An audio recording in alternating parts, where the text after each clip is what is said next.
오늘 하나님께서 우리에게 주신 말씀은 예레미야 34장 8절에서 17절 말씀입니다. 8절에서 17절 말씀을 한 절씩 교독하겠습니다. 시드기야 왕이 예루살렘에 있는 모든 백성과 한 가지로 하나님 앞에서 계약을 맺고 자유를 선포한 후에 여호와께로부터 말씀이 예레미야에게 임하니라. 그 계약은 사람마다 각기 히브리 남녀 노비를 놓아 자유롭게 하고 그의 동족 유다인을 종으로 삼지 못하게 한 것이라. 이 계약에 가담한 고관들과 모든 백성이 각기 노비를 자유롭게 하고 다시는 종을 삼지 말라 함을 듣고 순복하여 놓았더니 후에 그들의 뜻이 변하여 자유를 주었던 노비를 끌어다가 복종시켜 다시 노비로 삼았더라. 그러므로 여호와의 말씀이 여호와께로부터 예레미야에게 임하니라. 이르시되 이스라엘 하나님 여호와께서 이와 같이 말씀하시니라. 내가 너희 선조를 애굽 땅 종의 집에서 인도하여 낼 때에 그들과 언약을 맺으며 이르기를 너희 형제 히브리 사람이 내게 팔려왔거든 너희는 7년 되는 해에 그를 놓아줄 것이니라. 그가 6년 동안 너를 섬겼은즉 그를 놓아 자유롭게 할지니라 하였으나 너희 선조가 내게 순종하지 아니하며 귀를 기울이지도 아니하였느니라. 그러나 너희는 이제 돌이켜 내 눈앞에 바른 일을 행하여 각기 이웃에게 자유를 선포하되 내 이름으로 일컬음을 받는 집에서 내 앞에서 계약을 맺었거늘 너희가 돌이켜 내 이름을 더럽히고 각기 놓아 그들의 마음대로 자유롭게 하였던 노비를 끌어다가 다시 너희에게 복종시켜 너희의 노비로 삼았도다. 그러므로 여호와께서 이와 같이 말씀하시니라. 너희가 나에게 순종하지 아니하고 각기 형제와 이웃에게 자유를 선포한 것을 실행하지 아니하였은즉 내가 너희를 대적하여 칼과 전염병과 기근에게 자유를 주리라. 여호와의 말씀이니라. 내가 너희를 세계 여러 나라 가운데 흩어지게 할 것이며. 아멘. 서로 바라보면서 함께 인사하겠습니다. 참 잘 오셨습니다.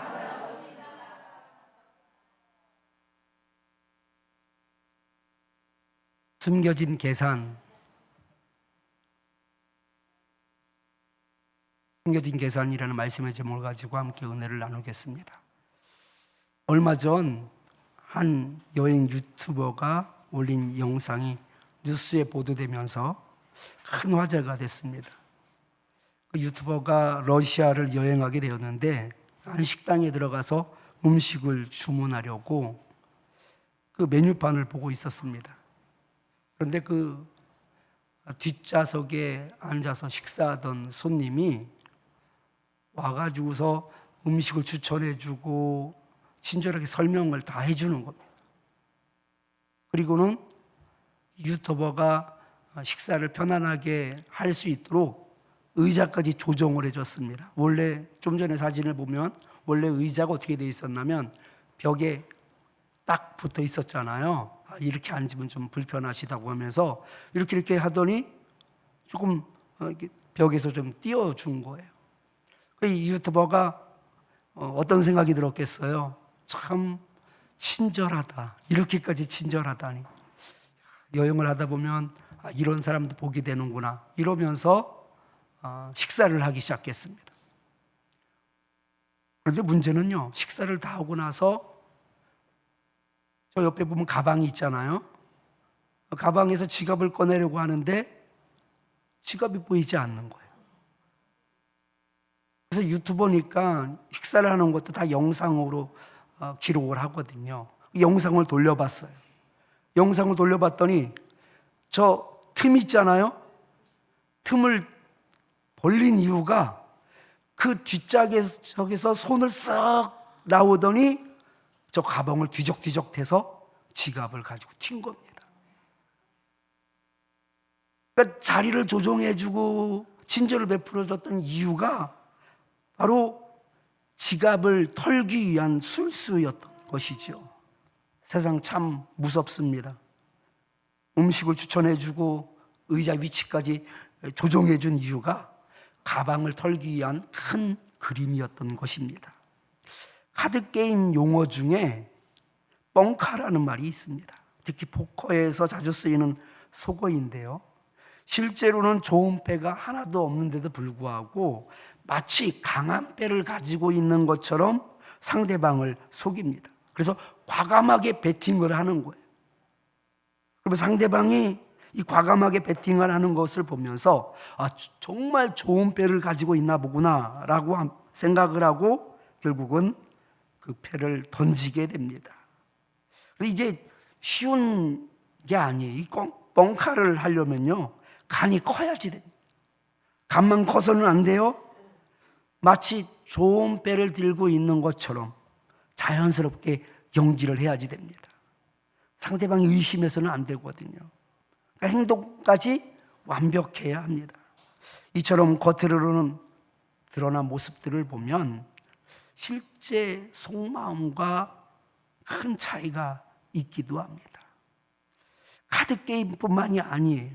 우리의 신앙의 자리에서도 이런 일은 언제든지 일어나게 됩니다. 먼저 본문 8절 말씀을 같이 한번 읽어보겠습니다. 시드기야 왕이 예루살렘에 있는 모든 백성과 한 가지로 하나님 앞에서 계약을 맺고 자유를 선포한 후에 여호와께로부터 말씀이 예레미야에게 임하니라. 아멘.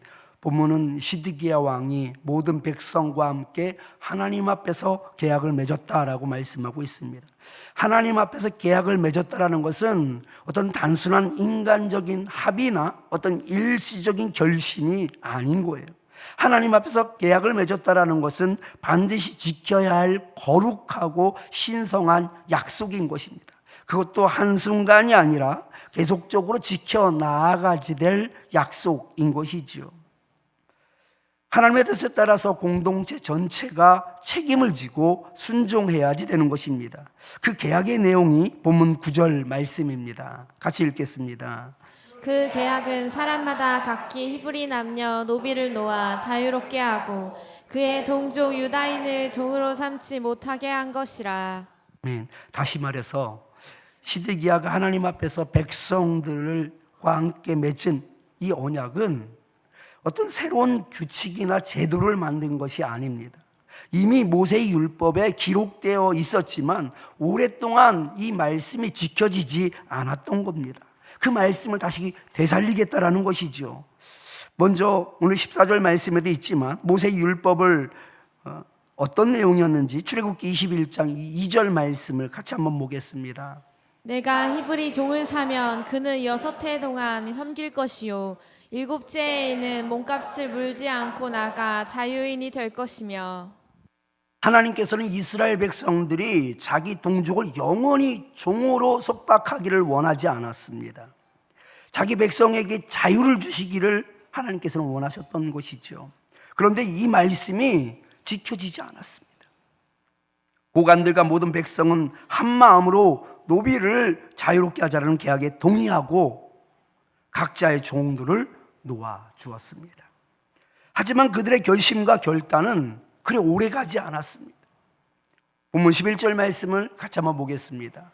후에 그들의 뜻이 변하여 자유를 주었던 노비를 끌어다가 복종시켜 다시 노비로 삼았더라. 그렇다면 그들은 왜 노비를 자유롭게 하자며 하나님 앞에서 그 신성한 계획과 계약을 맺어놓고는 시간이 지나자 왜 그들을 다시 종으로 삼았냐는 것이지요. 그 이유는 그들이 맺은 계약이 진정한 회개의 표현이라기보다는 위기 속에서 벗어나기 위한 일종의 술수였기 때문입니다. 저들이 정말로 깨닫고 회개하여 내린 결단이 아닌 것입니다. 진정성이 하나도 없는 계약이었던 것이지요. 하나님을 진심으로 따르지 않았던 시드기야 왕이 갑자기 모세의 율법을 따라 노비 해방을 주장하며 앞장선 것도 신앙적 결단이 아니라 숨겨진 계산이 있었기 때문입니다. 하나님 앞에서 그가 뻥카를 쳤던 겁니다. 예레미야 34장 7절 말씀은 그들이 하나님 앞에서 계약을 맺으려고 했던 결정적인 이유를 말씀하고 있습니다. 같이 읽겠습니다. 그때 바벨론의 왕 군대가 예루살렘과 유다의 남은 모든 성읍들을 쳤으니 곧 라기스와 아세가라 유다의 견고한 성읍 중에 이것들만 남았음이더라. 아멘. 이미 바벨론에 의하여서 유다의 여러 성읍들이 다 멸망당하였습니다. 그리고 자기가 있는 그 수도 예루살렘은 바벨론의 호위에 사로잡혀 있었습니다. 그리고 라기스와 아세라만이 마지막까지 버티고 있는 상황이었던 것이죠. 말 그대로 지금 유다는 발등에 불이 떨어진 것입니다. 여러분, 발등에 불이 떨어지면 어떻게 됩니까? 생각할 겨를도 없는 겁니다. 본능적으로 날뛸 수밖에 없는 것이죠. 그거 털어내려고 몸부림칠 수밖에 없습니다. 그들의 노비 해방은 하나님 앞에서의 진정한 순종이 아니었습니다. 일단 급한 불부터 끄고 보자라고 하는 그들의 결단이었던 것이죠. 예루살렘이 바벨론 군대에 포위당했을 때 유다 백성들은 극심한 두려움 속에서 하나님께 살려달라고 매달렸던 겁니다. 말씀대로 살겠다라고 노비 해방이라는 그런 중대한 결단을 내렸던 겁니다. 그런 가운데 예루살렘의 상황이 너무나 좋아지게 됩니다. 예레미야 37장 5절 말씀을 같이 한번 보겠습니다. 바로의 군대가 애굽에서 나오매 예루살렘을 에워쌌던 갈대아인이 그 소문을 듣고 예루살렘에서 떠났더라. 아멘. 유다는 바벨론의 위협 앞에서 두려움에 떨며 애굽에 SOS를 보냈습니다. 그리고 애굽이 응답하면서 상황은 일시적으로 안정될 수 있었습니다. 애굽이 군대를 이끌고 온다라는 소식을 들은 바벨론 군대가 예루살렘을 포위했던 것을 풀고 철수했기 때문입니다. 나라가 잠시 평온을 되찾자 유다 왕과 백성들은 하나님 앞에서 맺었던 계약을 너무나도 쉽게 철회해 버렸습니다. 바벨론 군대가 예루살렘을 포위했을 때만 해도 살려달라고 뭐든지 하겠습니다, 말씀대로 살겠습니다라고 하나님께 매달렸는데 막상 위기에서 벗어나고 보니 하나님께 순종하는 일이 쉽지 않았던 겁니다. 자기 재산과 또 이익에 손해가 될 것이 뻔하였기 때문에 그들은 마음을 바꾸었습니다. 그들의 순종은 진심에서 우러난 것이 아니었습니다. 죽음의 공포가 밀려왔기 때문인 것이죠. 그때는 하나님의 긍휼을 얻기 위해서라면 무엇이든지 할 것처럼 보였지만 문제가 해결되자 하나님 앞에서 모든 약속을 뒤집어 버렸습니다. 마치 헌신짝처럼 버린 것이죠. 이 말씀을 오늘날 현실과 연결해 보면 위기 속에서만 하나님을 찾고 상황이 나아지면 다시 제자리로 돌아가는 인간의 모습이 그대로 드러납니다. 실직을 하거나 중병에 걸리거나 재정적인 어려움을 겪게 되면 하나님 앞에 무릎을 꿇습니다. 이제는 주님 뜻대로 살겠습니다. 말씀에 따라 순종하며 살겠습니다. 한 번만 용서해 주십시오 라며 서원까지 하기도 합니다. 정말 발등에 불이 떨어지면 교회도 열심히 다니게 되고 기도도 뜨겁게 드립니다. 그런데 직장을 다시 얻게 되면, 수술이 잘 되어서 퇴원을 하게 되면, 상황이 나아지게 되면 하나님께 드렸던 약속들은 어느새 기억 저편으로 떠나가 버리는 겁니다. 마치 아무 일도 없었던 것처럼 언제 그렇게 기도했냐는 듯이 조금의 망설임도 없이 다시 예전의 삶으로 돌아갑니다. 시드기야와 유다 백성들의 모습은 단지 오래된 역사 속 이야기가 아닙니다. 오늘을 살아가고 있는 우리 안에서도 반복되고 있는 모습이죠. 여러분은 어떻습니까? 하나님 앞에서 뜻을 깨닫고 순종하기로 결단했지만 시간이 지나면서 그 결단이 흐지부지 넘기고 있지는 않습니까? 나는 흐지부지 넘겼지만 하나님은 그렇게 생각하고 있지 않다라는 것이 문제입니다. 하나님께서는 먼저 계약이 어떻게 이루어졌는지를 상기시켜주고 있습니다. 본문 15절 말씀을 현대인의 성경으로 같이 읽겠습니다. 그런데 최근에 너희는 뉘우치고 내 앞에서 옳은 일을 하였다. 너희가 모두 너희 동족에게 자유를 선포하고 너희 종들을 놓아주겠다고 성전에서 나에게 엄숙히 서약하였다. 왕과 백성들이 종들을 놓아주겠다라고 성전에서 나에게 엄숙하게 서약했다라는 겁니다. 그런데 왕과 백성들이 그 서약한 대로 지키지 않고 계약이 흐지부지 돼버린 겁니다. 사람들은 상황에 따라 하나님께 한 약속도 충분히 바뀔 수 있다라고 생각하지만 하나님은 이것을 하나님에 대한 모독으로 여기십니다. 본문 16절 말씀 같이 한번 읽어보겠습니다. 돌이켜 내 이름을 더럽히고 각기 노아 그들의 마음대로 자유롭게 하였던 노비를 끌어다가 다시 너희에게 복종시켜 너희의 노비로 삼았도다. 아멘. 너희가 돌이켜라 라는 말씀은요, 현대인 성경을 보면 마음이 변하여 라는 말로 번역을 하였습니다. 우리가 혹 기분에 따라서 상황에 따라서 하나님께 올려드린 그 마음을 쉽게 바꾸고 있지는 않습니까? 이 더럽히다 라는 말은 원래는 찌르다, 구멍을 내다 라는 뜻을 가지고 있습니다. 망치는 거죠. 상하게 하는 것이죠. 그런데 이것이 의미가 확장되면서 신성함을 훼손하다, 망가뜨리는 것, 하나님의 그 신성함, 하나님의 그 거룩함을 망치는 것이지요. 이는 하나님을 인격적으로 무시하는 것이고 모독했다라는 뜻입니다. 내 편의에 따라 마음을 바꾼다라는 것은 하나님을 무시하고 모독하는 행위다라는 것입니다. 분명히 하나님 앞에서 계약을 맺었음에도 불구하고 마음을 바꾸었기 때문입니다. 이는 마치 상황에 따라서 색을 바꾸는 카멜레온과 같습니다. 주변 환경에 따라서 자유자재로 색을 바꾸듯 자신의 유불리에 따라 마음과 태도를 바꾸는 것은 바로 하나님을 기만하는 것입니다. 결국 하나님을 이용하는 것이기에 하나님을 모독하는 것이죠. 하나님 앞에서 급해서 그랬다라는 핑계는 통하지 않습니다.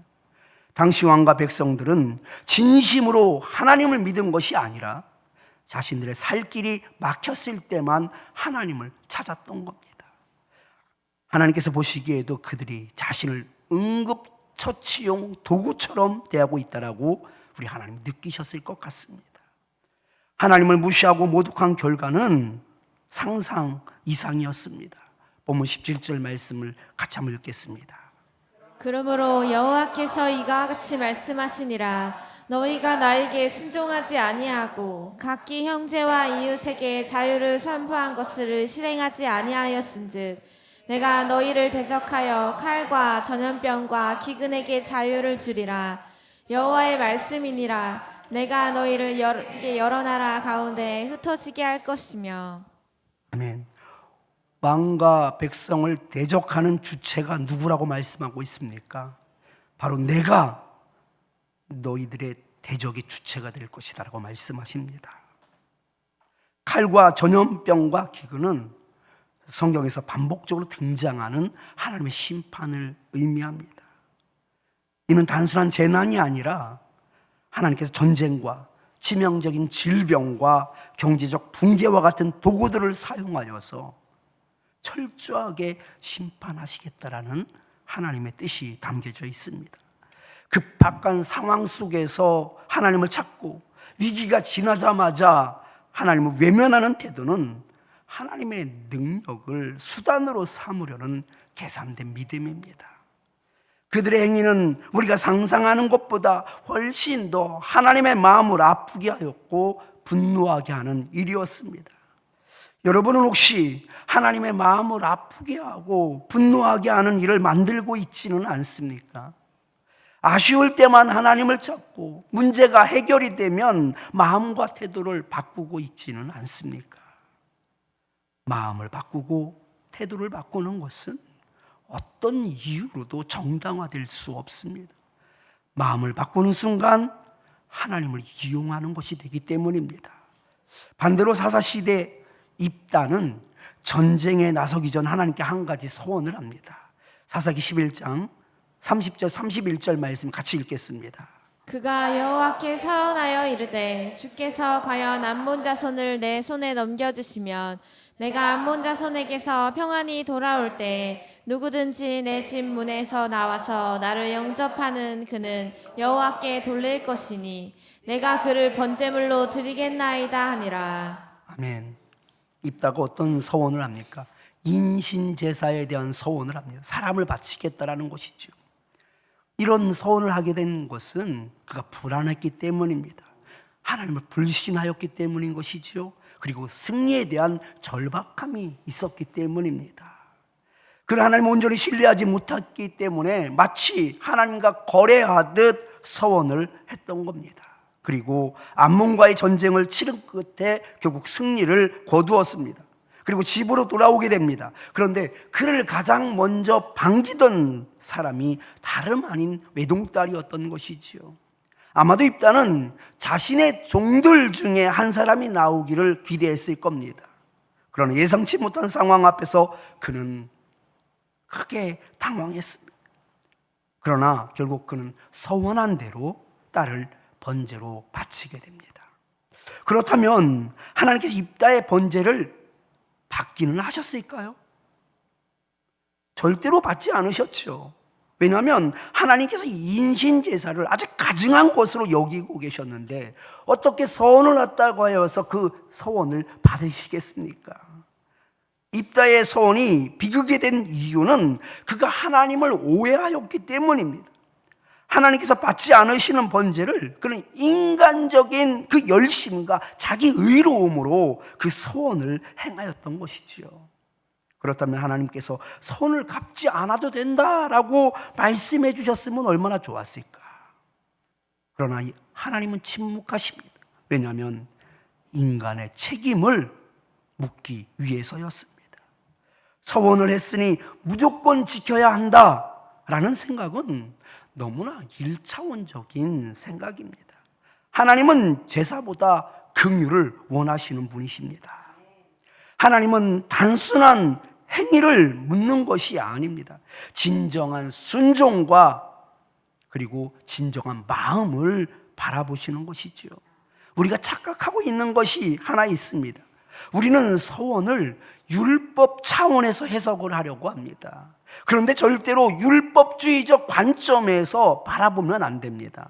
생각해 보십시오. 하나님께서 왕과 백성들이 율법을 어겼기 때문에 내가 너희를 대적하여 칼과 전염병과 기근으로 너희를 치겠다라고 말씀하신 겁니까? 아닙니다. 그들은 그 이전부터 자기 재산인 노비를 풀어준 적이 없습니다. 한 번도 순종한 적이 없습니다. 그런데 그것 때문에 하나님께서 그들을 치시겠다라고 말씀하신 적도 없었습니다. 그런데 왜 하나님께서 그들을 치시겠다라고 말씀하시는 겁니까? 율법을 어겼기 때문에 하나님이 분노하신 것이고 율법을 어겼기 때문에 하나님이 모독을 받은 것이 아니다라는 것입니다.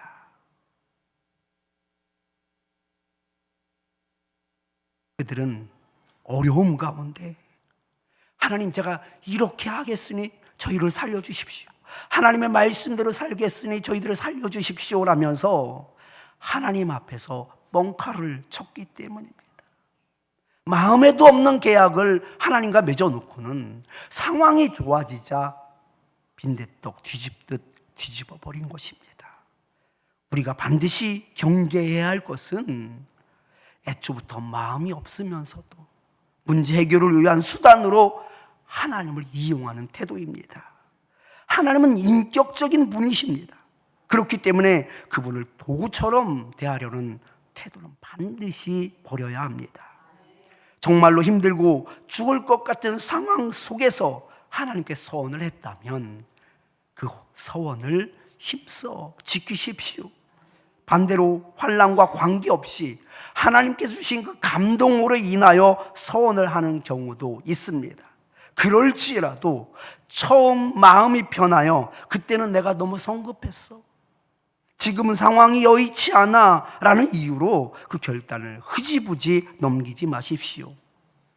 그 서원이 환난 속에서 나온 것이든 아니면 감동 속에서 나온 것이든 하나님을 거룩히 여기며 하나님을 인정하고 순종하기를 우리 하나님이 원하십니다. 서원은 단순한 율법이 아닙니다. 하나님께 마음을 드리는 신성한 언약인 것입니다.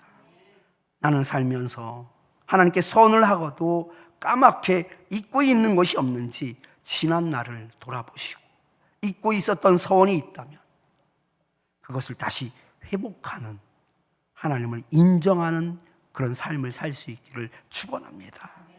위기 속에서 하나님께 드렸던 약속이 평안할 때 해도 여전히 유효한 그런 삶을 살 수 있기를 축원합니다. 내가 하나님을 찾는 이유 중에 하나가 하나님을 응급처치용 도구처럼 대하고 있지는 않는지 여러분 꼭 돌아볼 수 있기를 바랍니다. 말씀을 정리합니다. 시드기야 왕과 유다 백성 위기 속에서 하나님께 서원을 했지만 평안이 찾아오자 그들은 그 서원을 한순간에 철회해 버리고 말았습니다. 그들의 순종은 진심이 아닌 생존을 위한 전략이었고 하나님을 무시하는 행위였기 때문에 그들은 심판을 피할 수 없었습니다. 반대로 입다는 서원을 하였기에 반드시 갚아야 한다며 딸을 번제로 드렸습니다. 이는 하나님의 뜻과는 무관한 일이었습니다. 단지 인간적인 열심과 그리고 그의 오해였던 것이지요. 하나님은 제사보다 긍휼을 원하시고 형식보다 진심을 원하십니다.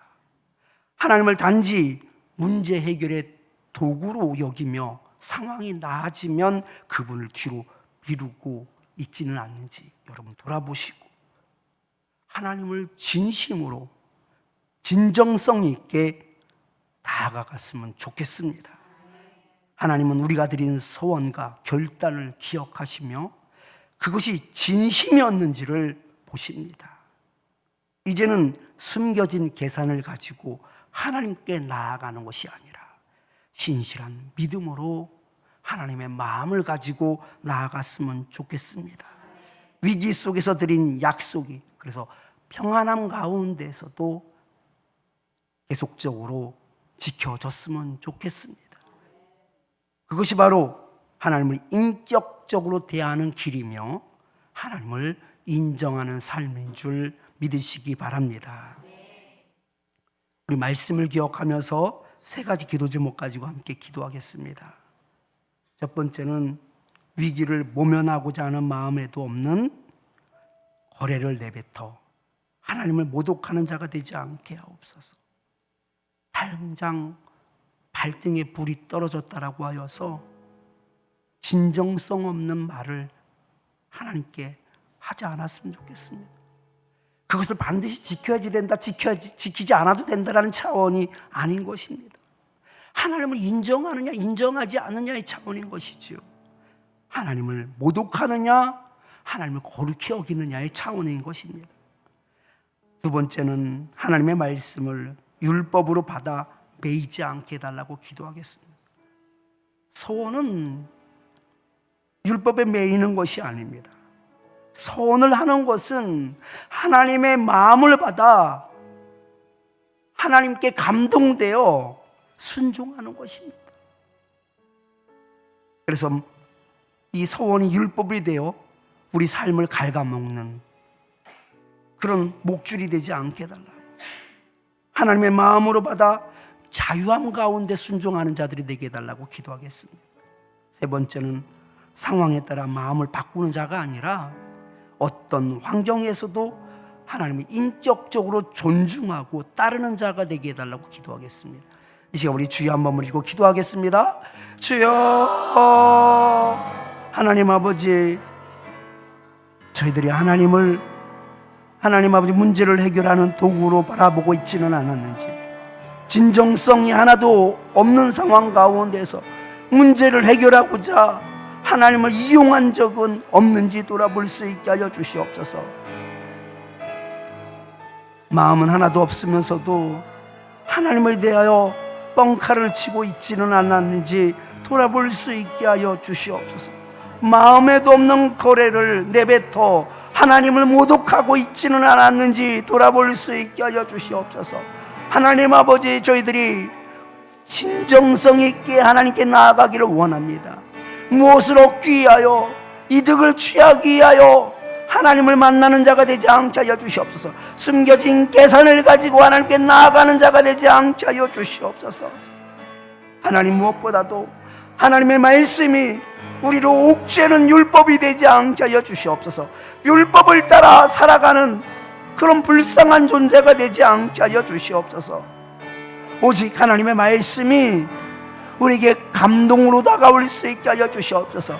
그리하여 하나님의 마음을 가지고 하나님의 말씀을 지키며 하나님의 말씀을 소원하는 자가 될 수 있게 하여 주시고, 그리하여 하나님을 인정하는 자가 되게 하여 주시고, 하나님을 거룩히 여기는 자가 되게 하여 주시옵소서. 하나님의 마음을 아프게 하는 자가 되지 않게 하여 주시옵소서. 하나님을 분노하게 하는 어리석은 자가 되지 않게 하여 주시옵소서.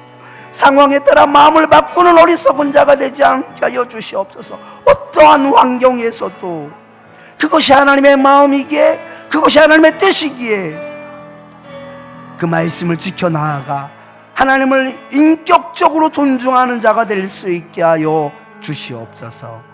예수님 이름으로 기도드리옵나이다. 아멘.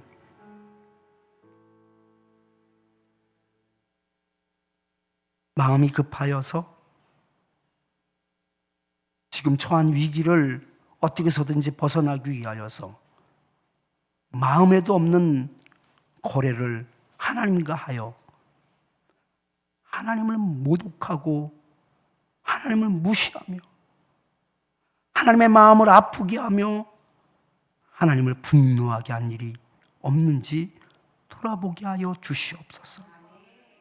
늘 하나님께 나아가는 우리의 마음이 진실된 마음이 되게 하여 주시고 진정성 있는 마음이 될 수 있게 하여 주시어서 그 상황이 변화된다 할지라도, 조건이 바뀌어진다 할지라도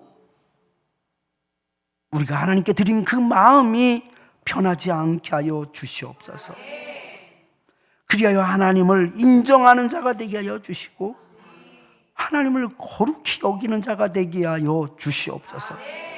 그 하나님의 거룩함을 찌르는 자가 되지 않게 하여 주시고 구멍을 내는 자가 되지 않게 하여 주시옵소서. 무엇보다 하나님의 말씀을 율법으로 받지 않게 하여 주시옵소서. 그 말씀이 나를 속박하는 것으로 끝나지 않게 하여 주시옵소서. 하나님의 말씀을 지키는 것이 하나님의 마음에 감동된 것이 되게 하여 주시고 하나님의 마음을 알기에 자유함을 가지고 지키는 자가 되게 하여 주시옵소서. 그리하여 우리의 순종이 자유함 가운데 이루어지게 하여 주시고 하나님을 기억하여 기쁨으로 이루는 자가 될 수 있게 하여 주시옵소서. 하나님, 상황에 따라 우리의 마음을 바꾸지 않게 하여 주시옵소서. 어떠한 환경에서도 하나님을 인격적으로 존중할 수 있게 하여 주시옵소서. 어떠한 상황에서도 하나님을 따르는 저희들 되게 하여 주시옵소서. 예수님 이름으로 기도드리옵나이다. 아멘. 준비하신 예물을 하나님께 올려드리며